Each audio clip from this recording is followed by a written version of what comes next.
We're going to examine now this late 19th century monumental atlas of the world here. It takes two hands to move around like so. It's got a leather spine and tips, corners, with a ornate gilt title, gilt lettered spine like so. Little circular end papers like this. It opens to this title page like so. Chicago, the Werner Company, 1895. And we see here a list of all the state maps, the city maps, principal cities of the world, miscellaneous maps and charts, colored diagrams, maps of foreign countries listed here like so, and begins with this comparative chart here of all the heights compared of the tallest buildings in the world. There's the Eiffel Tower floating up in space right there. Little flag floating over that building like so. There's a time map of the United States. The double page maps are set in on tabs as issued like this, so when they open up like so, there is a centerfold to them. And here is the world in hemispheres with comparative rivers and mountain heights. And here we see the solar system diagram, various comparative diagrams and charts like so. Yes, population. Look at this, the way they've done it. It's so interesting the way that they take statistics and turn them into shapes. It's pretty interesting, making pyramids and all kinds of patterns. So then we've got tariff rates for sending, just right here, tariff rates for how much the duty is on various products. And these are free, wool and hemp and so on. Income tax, there's a discussion of income tax, population and wealth. There's all of this statistical information here. Then we start to get into the maps themselves. They're all printed color like so.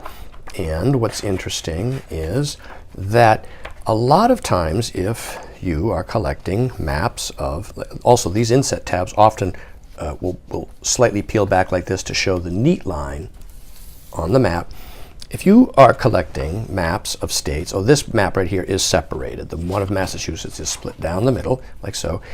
Many times maps like this are actually variant maps that don't appear in other atlases, and so they can be surprisingly elusive if you are a collector of, say, state maps, like this Illinois with the Chicago there, double page here, Virginia, Missouri, it's all offset color, Nebraska, Colorado, like so, the Dakotas, Florida, Tennessee, like this,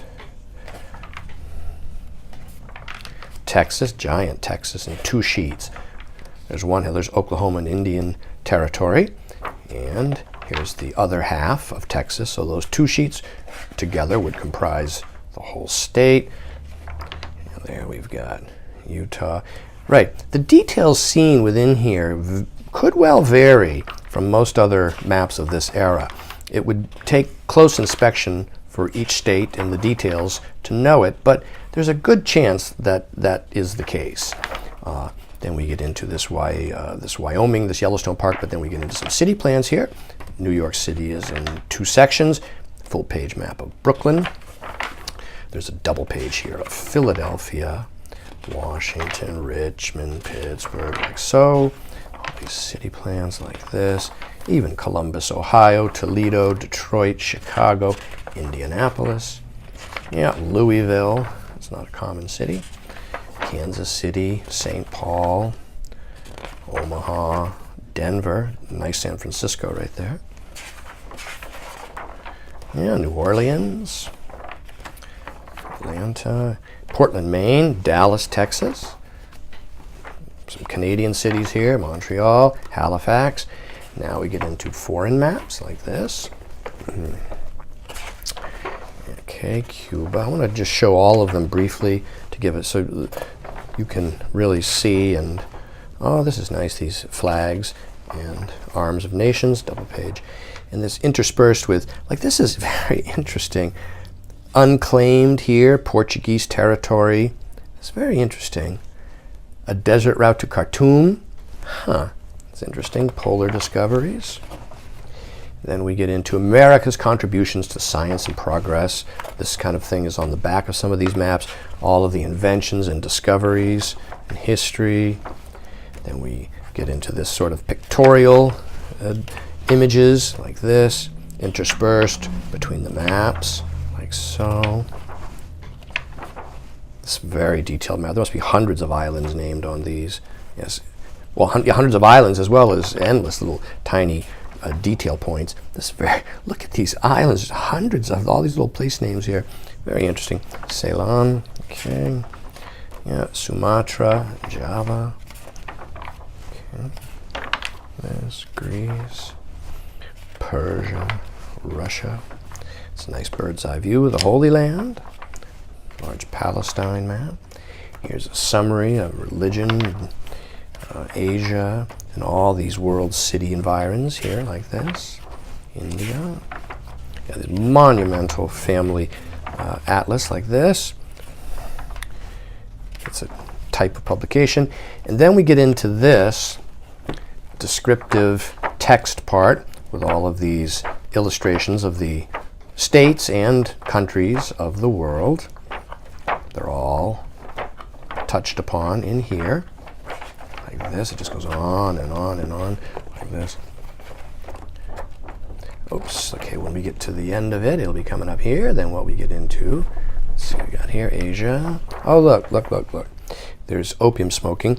I do see here there is some loss of paper from a long time ago, some sort of insect damage down in this little section of the atlas, down in the blank margin here. Then we get into this historical and chronological chart, like so. We get into these types of images, like this, and then that little section of damage starts to disappear until it's basically now gone. As we continue on, like this, political parties. Oh, hooray, who doesn't love political parties? Huh, right. Then we get into the colored section here. Oh, I'm not quite sure why they're all different colors, but they are. And then we get into the present condition of the United States, like so. Then we get into this basically alphabetical list of towns and counties organized by state. So we got this index part, Texas all the way like this. Down here is this publisher or binder's tag here. And that's how it survives. And this monumental late 19th century World Atlas is available now online from me, Brian DeMambro.